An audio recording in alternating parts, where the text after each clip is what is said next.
Градоначалникот на Киселавода Урце Ѓоргиевски заедно со премиерот Христијан Мицкоски и заменик министерот за социјална политика, демографија и млади Ѓоко Велковски денес поставија камен темелник на нова градинка во населбата Расадник со капацитет за 120 деца.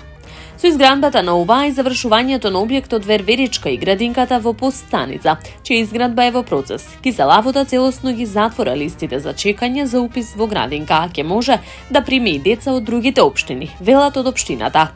Ке подсетам и дека од почетокот на мојот мандат со наследена листа на чекање со 450 деца.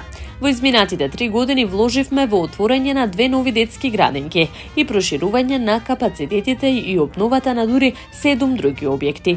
Со тоа во Киселавода сега за упис чекаат само околу 40 деца, напиша Ѓоргиевски на социјалните мрежи. Новата детска градинка на површина од 800 метри квадратни ќе има капацитет за згрижување на 120 деца. Проектот е во вредност од близу 35 милиони денари. Премиерот Христијан Мицкоски истакна дека продолжуваат со инвестирање на целата територија на државата. Она што е важно е дека мораат граѓаните да се чувствуваат комотни, да ја вратиме надежта и она што е многу важно, да покажеме дека нема веќе да работиме по принципот како досега, туку со иновативни методи ќе си ја развиваме татковината. Тоа е она што ние како влада имаме намера да го правиме, порача Мицкоски.